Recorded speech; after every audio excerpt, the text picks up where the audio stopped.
ضد تانے دار ناول قسط نمبر 21۔ ہاتھ تھام رکھا تھا لیکن سکون دل کو ایسے نہیں تھا۔ آج تو جشن کا دن تھا اس کا محبوبہ اس کی باہوں میں ہوتا۔ اس نے سیڑھیاں چڑھنے سے پہلے ہی دکھنے کو ایک دم کسی نازک گڑیا کی طرح بازو میں اچکا لیا۔ بختیار، وہ گھبرا کر بولی، اور بختیار کے لیے اس کے منہ سے اپنا نام سننا کسی معجزے سے کم نہیں تھا۔ کیسا احساس تھا جب وہ شخص جسے آپ نے دنیا میں سب سے زیادہ چاہا، جسے چاہنے کی تمنا روز بروز بڑھتی رہے، وہ آپ کو گھبرا کر پکارے تو شاید آپ دیوانے ہو سکتے ہیں۔ اور یہ حال بختیار خان کا تھا۔ وہ اسے دیوانگی سے دیکھ رہا تھا، ایسی دیوانگی جو کہیں نہ پائی جائے، کہیں دیکھی نہ جائے، کہیں محسوس نہ ہو۔ سرینے ان دونوں کو ہی دیکھ رہی تھی۔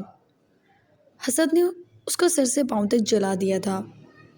بختیار کو یہ لگتا ہے درخنے دنیا میں سب سے زیادہ پاک لڑکی ہے۔ اسے نفرت کی گہرائیوں میں اترتے ہوئے سوچا، تو درخنے کو وہ سب سے پلید ثابت کر دے گی۔ بلکہ درخنے کو کیوں، بختیار خان کو بہت جلد احساس ہوگا، درخنے تو ایک پانی کے بلبلے کی طرح ہے۔ وہ کڑھاتے ہوئے سوچ رہی تھی جبکہ وہ سیڑھیاں چڑھتا جا رہا تھا۔ اس کی سجی سنوری آنکھوں کو دیکھ رہا تھا جبکہ وہ گھبرا رہی تھی۔ اس کے بازوؤں کی سخت گرفت نے یہ احساس دلا دیا تھا کہ واقعہ آج اس کی خیر نہیں ہے۔ وہ اسے نگاہ چرا گئی اور بختیار دل ہار ہی گیا تھا۔ مسکرا کر سامنے دیکھتے اس نے اپنے کمرے کی راہ لی۔ کمرے میں وہ درخنے کے ساتھ داخل ہوا تھا۔ درخنے ایک پل کے لیے وہ کمرہ دیکھ کر رہ گئی۔ وہ مکمل بلیک اور گولڈن کمبینیشن کا تھا۔ وہ حیرانگی سے اتنا اسٹائلش کمرہ دیکھتی رہ گئی۔ آنکھیں پٹ پٹ کرتی وہ بختیار کو بہت کیوٹ لگی تھی۔ یہ ہمارا کمرہ ہے؟ حیرانگی اور خوشگواری سے وہ سوال کر گئی جبکہ بختیار مسکرا کر سر ہلا گیا۔ یہ تو خواب جیسا ہے۔ اس نے اسے نیچے اتارا۔ درخنے چاروں جانب دیکھتی ٹرانس کی کیفیت میں بولی اور بختیار مسکرا دیا۔ اچھا، تو جناب کو خواب بھی آتے ہیں؟ یقیناً کبھی ہمیں تو دیکھا نہیں ہوگا اپنے خوابوں میں۔ وہ دروازے کو لاک کرتا مڑا اور درخنے کی کمر میں اپنے بھاری بازوؤں کا لاک لگا دیا۔ کمر پہ اس کے بازوؤں کی سختی یہ احساس دلا رہی تھی کہ وہ کس قدر گرم جوشی میں ہے۔ وہ نچلا لبوں میں دبا گئی جبکہ بختیار اس منظر کی تاب نہیں لا سکتا تھا۔ نہیں، خواب تو نہیں دیکھا، وہ گرتی اٹھتی پلکوں سے آہستگی سے بولی۔ سائیں، امید تو آپ سے اتنی ہی ہے مجھے۔ وہ مسکرا کر نفی میں سر ہلانے لگا۔ لیکن ایک بات بتاؤں آپ کو؟ وہ مسکرائی اور بختیار خان دل پہ ہاتھ رکھ گیا۔ یہ آپ کہہ کر کیا لوٹ مچانا چاہتی ہیں؟ ذرا تم کہیں۔ احساس اور درخنے خانم کھڑی ہیں ہمارے سامنے۔ وہ ذرا دور جاتا اسے سر سے پاؤں تک دیکھتا احتجاج کرنے لگا۔ کیا آیا؟ یہ تو وہ پہلی جیسی ہو جائے، یا تو وہ پہلی جیسی ہو جائے ورنہ وہ یہیں دم دے دے گا۔ وہ ہلکا سا کھلکھلائی۔ بختیار مسکرا دیا۔ کمرے میں اس کی ہنسی کی چنگار گونج جو گئی تھی۔ وہ بی جان کہتی ہیں شوہر سے تمیز سے بات کرنی چاہیے، تو بس آج سے میں آپ اور آپ تم کہیں گے، اس نے فلسفی بتائی۔ بختیار حیران ہونے کی بھرپور اداکاری کرنے لگا جبکہ درخنے منہ پر ہاتھ رکھ کر ہنستی۔ یہ آپ کی بی جان بھی عجیب چیز ہے، کبھی آپ میں ہم میں 100 فٹ دوری کرا دیتی ہے، کبھی آپ کی غربت میں روشناس ہونے کا حکم دیتی ہے، کبھی کچھ تو کبھی کچھ۔ کیوں ہمارے لیے مشکلات بڑھا رہی ہیں؟ وہ نرمی سے بولا جبکہ وہ جلدی سے نفی میں سر گردن ہلانے لگی۔ وہ تو اکا جان ہے، بی جان تو نہیں۔ بی جان کو تو آپ بہت اچھے لگتے ہیں۔ وہ بیڈ پر بیٹھ کے لاپرواہی سے ادھر ادھر دیکھنے لگی، جبکہ بختیار آئی برو اچکا کر دیکھ رہا تھا۔ یہ لام خان وہ چلی کٹی عورت ہے جو یہاں بھی آئی تھی۔ وہ کچھ سوچتے ہوئے بولا، اکا جان یہاں آئی تھی؟ کیوں؟ وہ آپ لوگوں کو کیسے جانتی ہیں؟ وہ حیران ہوئی۔ خیر یہ تو مجھے بھی نہیں پتا، مگر یہ آپ کہنا تو بند کرو نا۔ سب سے پہلے وہ اس کے سور کندھاری لبوں پہ انگلی رکھتا بولا، مجھے اچھا لگ رہا ہے۔ وہ نرمی سے نظر چکاتی بولی تھی، جبکہ بختیار مسکرا دیا، سینے پہ ہاتھ رکھ کر اس کی خواہش کا احترام کیا، جبکہ بختیار نے اس کے دونوں ہاتھوں کو تھام کر کی نرمی کو محسوس کیا۔ خان، آپ میرے جینے کی وجہ ہیں۔ میں سانس کے ساتھ تمہیں اپنے سینے میں دھڑکتا محسوس کرتا ہوں۔ دیکھو اس وقت میرا دل کتنا تیز دھڑک رہا ہے، جسے آج سے پہلے کبھی دھڑکا ہی نہ تھا، اور اچانک بے شمار دھڑکنوں میں دھڑکنے لگا ہے۔ وہ اپنے سینے پہ اس کا ہاتھ رکھتا بولا تھا۔ وہ ہلکا سا مسکرائی۔ ایک بات کہوں، پہلی بار اس نے خود کو اس سے بات کرنے کے لیے آزاد چھوڑا تھا۔ سو بات کرو۔ ویسے باتوں کی رات تو نہیں تھی، آج ہم کل صبح بھی بہت سی باتیں کر سکتے ہیں۔ وہ بیڈ پہ چت لیٹ گیا، جبکہ درخنے کو بھی اپنے پہلو میں لیٹا لیا۔ وہ شہریار اکبر خان اکا جان سب کی باتوں کو بھول کر اس کے سینے سے لگی ہوئی تھی۔ ہمارے گاؤں میں آپ کی کافی دھوم تھی، مطلب ویسے تو کبھی ہم گاؤں کی عورتوں سے نہیں ملتے تھے، تو جب کبھی میلے میں جانے کی اجازت ملتی تو وہاں عورتیں آپ کے بارے میں باتیں کرتی تھیں کہ آپ جیسے دکھتے ہیں، کہ آپ کیسے دکھتے ہیں، اور پھر میلے کی ہر لڑکی کی خواہش ہوتی تھی کہ وہ آپ سے بیاہی جائے، جبکہ یہ ممکن تو نہیں تھا کہ آپ دوسرے گاؤں سے تھے اور ہمارے گاؤں میں اور آپ میں دشمنی تھی۔ مگر پھر ایک دن جب آپ نے مجھے اٹھا لیا اور زبردستی نکاح کیا تو اس دن مجھے معلوم ہوا کہ بختیار خان کون ہے، لیکن مجھے بہت ڈر لگتا تھا اور غصہ بھی تھا۔ وہ منہ بنا کر بولی اور مسکرا کر اسے سن رہا تھا، اور آج آہستگی سے اس کی گردن پہ اپنی بھاری انگلیوں سے لگ کے کھینچتا، اس کی ساری جان اپنی انگلی میں سمیٹتا سوال کر رہا تھا، جبکہ وہ چپ کی چپ رہ گئی، اس کی انگلی کی راہ بے باکی سے اپنا سفر طے کر رہی تھی، جسے درخنے نے گہری ہوتی سانسوں میں تھام لیا۔ بختیار نے اس کی جانب اپنی نگاہیں اٹھائیں، سرمئی آنکھوں میں شرارت تھی، جھجک تھی۔ یہ جو عشق ہے یہ اتنا بھی آسان نہیں خان، آپ کی آنکھوں میں پسندگی ہے میرے لیے، اور میری آنکھوں میں ایک ٹھاٹے مارتا جان لٹا دیتا سمندر۔ کیا آپ اس سمندر کی جان لیوا موجوں کو سہ پائیں گی؟ وہ اس پر زیادہ سوال کر رہا تھا، جبکہ درخنے اپنا خشک ہوتا حلق تر کرتی اس کی جانب دیکھنا چاہ رہی تھی۔ بختیار نے مسکرا کر اس کے کان سے بھاری آویزے نکالا، میں خود نکال لوں گی۔ وہ اس کی تپتی سانسوں کو اپنے کانوں پہ محسوس کرتی بولی، تو میں کس لیے ہوں؟ وہ سنجیدگی سے بولا،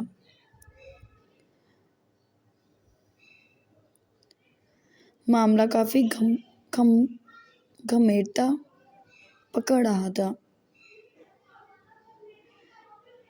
بختیار کی آنکھوں کی خماری بتا رہی تھی بات ہاتھوں باتوں سے نکل جائے گی، اس کی قابو سے باہر ہو جائے گی، وہ آج اسے روک نہیں پائے گی۔ ایک بار پہلے اس نے اس کے رونے بلکنے کی پرواہ نہیں کی تھی، تب درخنے کو وہ بس لٹیرا لگا تھا، جبکہ آج جو اس کی غربت کا نشہ تھا اسے لگا بختیار اس کی اور اپنی جان ایک کر دے گا۔ درخت نے گردن کا رخ موڑ کر دوسرے آویزے کو بھی اس کے سامنے کر دیا، جبکہ آنکھوں کو شرم کے مارے زور سے بھینچ لیا۔ بختیار مسکرا دیا، اس کے کان سے دوسرا آویزہ بھی نکال دیا۔ بہت بھاری تھے سائیں، معذرت چاہتا ہوں آپ کو اتنی تکلیف کا سامنا ہوا۔ وہ اس کے کانوں کی لو پر باری باری پیار کرتا مدھم لہجے میں بولا۔ اس کا دل کیا وہ کہیں چھپ جائے، اور واقعی وہ اپنے ہاتھوں سے اپنا چہرہ چھپا گئی۔ بختیار نے اس کے ہاتھوں پر بھی پیار کیا، وہ پاگل ہو جاتی۔ بخت سائیں، آج مزاحمت کا دن نہیں، آپ کی شرط پوری کرنے کا مطلب آگ کا دریا تھا ڈوب کر طے کیا ہے۔ دل گھائل ہے، وجود زخمی ہے، آپ کا حق بنتا ہے آپ جان لٹا دیں۔ وہ اسے محبت کی سیکھ سکھا رہا تھا۔ یہ جان لٹانا کیا ہوتا ہے؟ بے حد مدھم لہجے میں اس کے پنکھڑی سے لب حرکت میں آئے تھے، گویا شکاری شکار پر ہو اور شکار سسک اٹھے۔ بس آج اتنا ہی کہوں گا، باقی پوری زندگی پڑی ہے محبت کے بیان سکھانے کے لیے۔ وہ لمحوں میں جھکا اور اس کی سانسوں میں اپنی سانسوں کا طوفان سا گھر گیا۔ درخت نے ایک دم جھٹکے سے آنکھیں کھول گئی۔ بختیار کی نظروں سے نظریں ٹکرائیں، وہ تاب نہ لا سکتی تھی۔ بختیار نے اس کی آنکھوں پہ ہاتھ رکھ کر اس کی آنکھوں کو چھپا دیا اور اپنی محبت اور چاہت کا ساری شدت اس کی کندھاری لبوں پر لٹا دی، جس سے دوبارہ کبھی اسے یہ موقع نہیں ملے گا۔ گویا برسوں کا پیاسا کنویں پر بڑی مشکل سے پہنچا تھا۔ چاہت تھی، خمار تھا۔ ہلکی ہلکی سانسوں کی آواز نے کمرے میں فسوں سا بکھیر دیا تھا، اور اچانک دروازہ دھڑا دھڑ بج اٹھا، اور درخت نے جو سیاہ بیڈ شیٹ سختی سے مٹھیوں میں بھیجی ہوئی تھی، وہ مشکل تمام اس کا ہاتھ ہٹنے پہ آنکھیں کھولتی اسے دیکھنے لگی۔ جو دور ہوا بڑے ضبط سے اٹھا، چہرے پر بے حد سنجیدگی تھی، جیسے جو بھی ہوا یا تو وہ قتل کر دے گا یا پھر گردن دبا دے گا۔ گمان تھا مراد ہوگا، مگر وہ اتنا گھٹیا نہیں تھا۔ وہ اسے ڈسٹربنس پر کافی سے زیادہ تب گیا تھا۔ درخت نے اٹھ بیٹھی، اپنا بھاری دوپٹہ جو سر پر ابھی پن سے سیٹ تھا اس نے اتار کے اپنے ارد گرد لپیٹ لیا۔ وہ بختیار خان کو ہی دیکھ رہی تھی، جو اب بھی لٹے کے سوٹ اور سرخ شال میں ملبوس تھا۔ بے حد بھرپور اور بے حد وجاہت تھی اس میں۔ اس نے جھٹکے سے وہ بھاری دروازہ کھولا۔ درخت نے تو شاید سالوں میں بھی وہ دروازہ اس جھٹکے سے کھول نہ پاتی۔ گلاب خان کو دیکھ کے بختیار اس سے پہلے اس کے منہ پر کوئی چیز مارتا وہ بول اٹھا۔ خان شہریار خان عروج کو لے گیا ہے زبردستی اپنے گاؤں، اور یہ آج کی بات نہیں، 3 دن پہلے کی بات ہے۔ وہ سپاٹ انداز میں بولا، اور بختیار کا دماغ جھنجھنا اٹھا۔ وہ حیرانگی سے اسے دیکھنے لگا۔ کیسے؟ کیوں؟ کب ہوا یہ؟ وہ ایک دم دھاڑا، اور مورے تک اس کی دھاڑ کی آواز گئی تھی۔ لبوں کی تراش میں مسکراہٹ پھیلی، وہ جانتی تھی اس کا رد عمل اتنا ہی شدید ہوگا۔ معلوم نہیں خان مراد خان یہ بات جانتا ہے، کسی نے آپ کو اس شادی کی وجہ سے کچھ نہیں بتایا، مگر میں نے آپ کو بتانا ضروری سمجھا۔ دشمن ہمارے قریب آ رہا ہے، خان آپ ہوش میں رہیں۔ وہ بول کر وہاں سے چلا گیا، جبکہ بختیار خان کی دھاڑ حویلی میں گونجی تھی۔ مراد خان! اس نے مراد کو پکارا۔ درخت نے گھبرا کر بھاگ کر دروازے تک آئی۔ شہریار کا نام سن چکی تھی۔ مراد حویلی میں نہیں تھا، مگر بختیار کی دھاڑ سے مردے بھی ہوش میں آ جاتے۔ ملازم مراد کو لینے کے لیے دوڑے۔ اور جب تک وہ سیڑھیاں اتر کے نیچے آتا تب تک مراد دوڑتا وہاں حویلی میں تھا۔ بختیار نے بنا سوچے سمجھے اس کی کھینچ کے تھپڑ لگا دیا، جبکہ مراد کے لیے سب ویسے تو نیا نہیں تھا، لیکن اس وقت اس تھپڑ کا مطلب نہیں جانتا تھا۔ وہ درخنے اوپر سے ہی منہ پر ہاتھ رکھے یہ منظر اس کا زلزلہ دیکھ کر سہم چکی تھی، اور اچانک اپنی حالت کا احساس ہوا تو اس نے اپنا دوپٹہ سر پر اوڑھ لیا، اپنا چہرہ چھپا لیا۔ تمہاری ذمہ داری تھی یہ خان، تم اتنی لاپرواہی کیسے برت سکتے ہو؟ وہ چیخا۔ مراد اب بھی سر جھکائے چپ چاپ کھڑا تھا۔ کہاں ہے عروش؟ کہاں ہیں اس کے ماں باپ؟ اور شہریار میرے گاؤں سے میری عزت لے گیا، تمہیں خبر کیوں نہیں ہوئی؟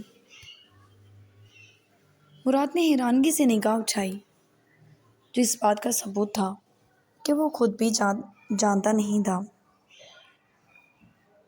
بختیار نے اسے دور دھکیل دیا اور خود باہر نکل گیا۔ اس نے نہیں دیکھا تھا اس کی دلہن پیچھے کھڑی ہے، اس نے کچھ نہیں دیکھا۔ وہ وہاں سے نکلا اور مراد اس کے پیچھے بھاگا۔ ایک دم حویلی میں اس کے جانے سے سناٹا چھا گیا اور درخنے خود کو بے حد تنہا محسوس کرنے لگی۔ شہریار کا خیال لوٹ آیا، وہ جو بہک گئی تھی ہوش میں آ گئی اور مرے مرے قدموں سے وہ لوٹ گئی۔ زرینے کی مسکراہٹ دیکھنے لائق تھی۔ اس سے پہلے وہ اوپر جاتی، مورے نے اس کو روک دیا۔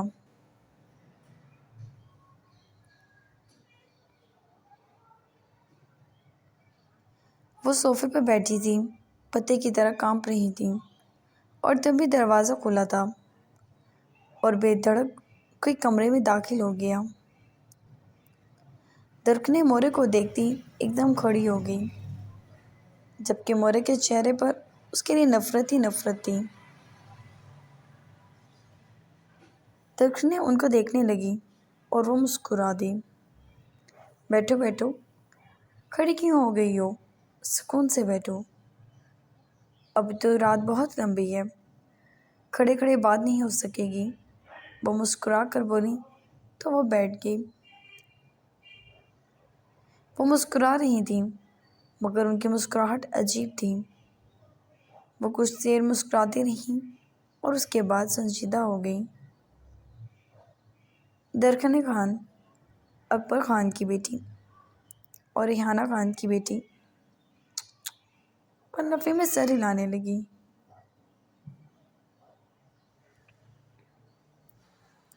تمہیں علم ہے اتنا بختیار خان نے تمہارا انتظار نہیں کیا، درخنے، جتنا میں نے تمہارا اس حویلی میں آنے کا انتظار کیا ہے، اور دیکھو میرے صبر نے تمہیں یہاں پہنچا دیا۔ وہ اس کی جانب دیکھنے لگی، جبکہ درخنے سمجھنا چاہ رہی تھی مگر فی الوقت کچھ سمجھ نہیں آ رہا تھا۔ پہلی بار وہ اس سے ملی تھی اور بات ایسے کر رہی تھی جیسے برسوں سے جانتی ہوں۔ مجھے پتہ ہے تم یہ سمجھنا چاہ رہی ہو کہ میں کیا باتیں کر رہی ہوں تم سے، تم بس یہ سمجھو تم پر اپنا راز کھول رہی ہوں، کیونکہ تم ہی وہ واحد لڑکی ہو جس کی پیدا ہونے کی دعائیں میں نے کی ہیں۔ نفرت سے انہوں نے سر اٹھایا۔ درخنے حیرانگی سے انہیں دیکھنے لگی۔ تمہیں پتہ ہے جب تم ہوئی تو میں سب سے زیادہ خوش تھی۔ وہ مسکرائی، زہر کند مسکراہٹ تھی، کیونکہ میری دعائیں تھیں کہ ریحانہ کی بیٹی ہو اور میرے ہاں بیٹا، اور بالکل میری دعاؤں کے عین مطابق ہی ہوا۔ جب تم ہوئی تو میں نے مٹھائی بانٹی، لوگوں نے مجھے پاگل سمجھا کہ ابھی تو میرے ہاں کوئی خوشخبری نہیں، پھر کیسی مٹھائیاں؟ مگر مٹھائیاں تو بنتی تھیں۔ آخر کو درخنے خان پیدا ہوئی تھی۔ آپ آپ کون ہیں؟ درک نے کانپتے لہجے میں اس کی آنکھوں سے کچھ گھبراتی سوال کر گئی۔ وہ غصے سے جھٹک گئی، جسے اس کا بولنا پسند کرنا، اس کا بولنا سوال کرنا ہرگز پسند نہ آیا ہو۔ مجھے بہت برا لگتا ہے جب میری بات کے آگے کوئی سوال کرے۔ وہ جو تمہارا دیوانہ ہے نا، وہ بھی میری بات کے اوپر سوال نہیں اٹھا سکتا۔ یہ میرا گاؤں ہے اور شکل بختیار خان کی ہے۔ یہاں ہر فیصلہ میری مرضی سے ہوتا ہے، اور تم؟ وہ ذرا غصے سے اسے دیکھتے مسکرائی۔ تمہاری بختیار کی زندگی میں آمد سے لے کر آج تک صرف میرے فیصلے پر وہ چل رہا ہے۔ رکھنے تمہیں کیا لگتا ہے ویسے ہی بس منہ اٹھا کر تمہارا دیوانہ ہو گیا؟ نہیں نہیں، اگر تم یہ سمجھتی ہو تو بے وقوف ہو اسی کی طرح۔ اس کے پیدا ہونے سے لے کر آج تک میں نے اپنا نام اس کے منہ سے اتنا نہیں کھلوایا جتنا تمہارا اس کی یادداشت میں بٹھایا ہے۔ میں نے اس سے مجبور کیا کہ وہ اندھا ہو جائے لیکن محبت تم سے کرے۔ میں کیوں اسے سب کے پیچھے؟ اور کون ہو سکتا ہے؟ میں ہوں بختیار، وہ پنچھی ہے جسے ایک پنجرے میں قید کیا ہوا ہے، مگر وہ خود نہیں جانتا کہ وہ کس کی قید میں ہے۔ وہ تو بس وہ کرتا ہے جو اسے حکم دیا جاتا ہے۔ آہستگی سے مسکراتی وہ درکنے کے سارے حواس برباد کر گئی۔ وہ ناسمجھی سے اسے دیکھ رہی تھی۔ انتشار کسی کیفیت تھی یا واقعی بختیار کی موریں تھیں؟ کیا بختیار واقعی اس عورت کا بیٹا تھا؟ وہ اپنے بیٹے کے بارے میں کیسے باتیں کر رہی تھی؟ خیر، بختیار تو آج کا بچہ ہے، بات یہاں سے تو شروع ہوتی ہی نہیں۔ وہ جیسے لمبی بات کرنا چاہتی تھی تبھی جھٹک گئی۔ تمہیں بیچ میں بولنے کی اجازت نہیں دیتی میں، تم صرف سنو۔ پرسوں سے تمہارا انتظار کیا ہے میں نے، صرف اس لیے کہ تم سنو۔ دوبارہ ایک لفظ بھی اپنے لبوں سے آزاد مت کرنا، کیونکہ میں اپنے حکم کے خلاف جانے والوں کو زندہ نہیں چھوڑتی۔ وہ دھمکا گئی۔ بیچ میں کچھ لمحوں کا توقف آ گیا اور اسی نامی کمرے میں گلاب خان بھی داخل ہو گیا، جس نے مورے کے آگے ایک گلاس رکھا اور وہ گلاس منہ اٹھا کر حلق میں اتار گئی۔ معلوم نہیں کیوں درکنے کو ان سے ڈر لگنے لگا تھا۔ سمٹ گئی۔ وہ کیا کہنے لگی تھیں؟ یہ بت بنا آدمی کون تھا؟ آخر یہ کیا ہو رہا تھا؟ بختیار کہاں تھا؟